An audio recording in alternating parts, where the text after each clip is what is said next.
সেটা হচ্ছে তারাবি এবং তাহাজ্জুদ একই নামাজের ভিন্ন ভিন্ন নাম।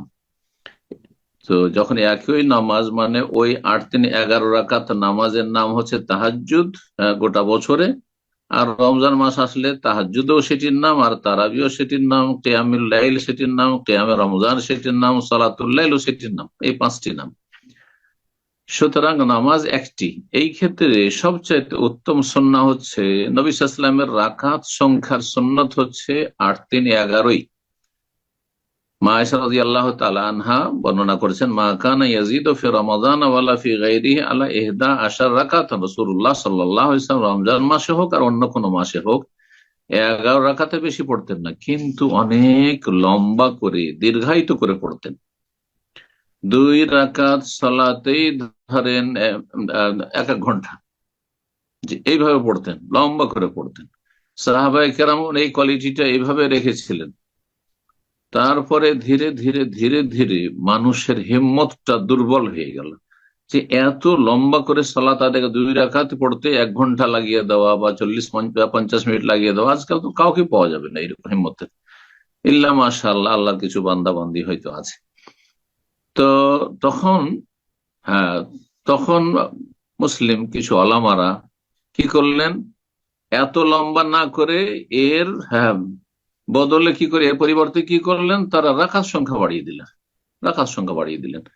তারপরে ধীরে ধীরে কেউ 8 3 11 জায়গায় 18 পড়তে লাগলেন, 20 পড়তে লাগলেন, কেউ 24 পড়তে লাগলেন, কেউ 26 28 পড়তে লাগলেন, কেউ 32 34 35 পড়তে লাগলেন, কেউ 38। এমনকি তাবেইনদের যুগে মদিনায়, হ্যাঁ, লোকেরা 41 রাকাত পড়তো, মানে 40 রাকাত পড়ে 1 রাকাত বেতর পড়তো, অথবা 38 পড়ে 3 রাকাত বেতর পড়তো। কিন্তু তারা নফলের নিয়তে পড়তো। এইটা কেউ দাবি করতো না যে রাসূলুল্লাহ সাল্লাল্লাহু আলাইহি ওয়াসাল্লাম 41 রাকাত পড়েছেন। যেমন আজকাল কিছু লোকেরা, যেমন হানাফি ভাই বোনেরা দাবি করে থাকে যে নবী সাল্লাল্লাহু আলাইহি ওয়াসাল্লামের সুন্নত হচ্ছে 20 রাকাত। এই দাবিটা তাদের ভুল। বাকি নফলের নিয়তে যদি 20 পড়েন প্লাস 1 রাকাত, অথবা 3 রাকাত পড়ে 21 বা 23 পড়েন নফল মনে করে, কোনো অসুবিধা নেই, নফল সারা রাত পড়তে পারেন।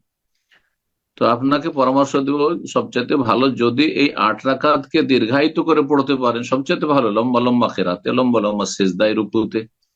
যদি তা সম্ভব না হয়, মনে করেন যে আমি রাকাত সংখ্যা বাড়াবো, তাহলে আপনি এই বিশ্বাসটা রাখবেন যে রাসূলুল্লাহ সাল্লাল্লাহু আলাইহি ওয়াসাল্লামের সংখ্যার সুন্নাত হচ্ছে 11, কিন্তু আমি বাকি যেটুকু পড়ছি 16 পড়বো বা 20 পড়বো বা 24 পড়বো বা 30 পড়বো, 40 পড়বো, আর শেষখানে বেতর পড়বে, এগুলি আমার নফল নামাজ।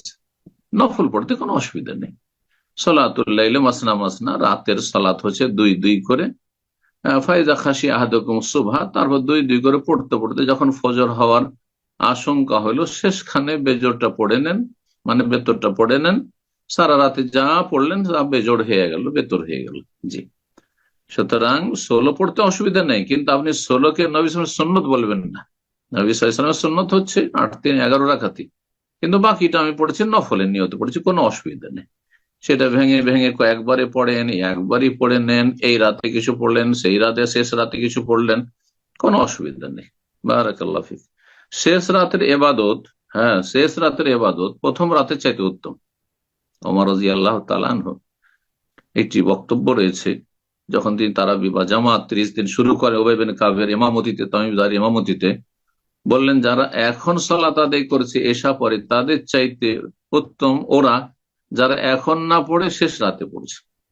তো শেষ রাতে যদি পড়তে পারেন তো ওইটা বেশি উত্তম।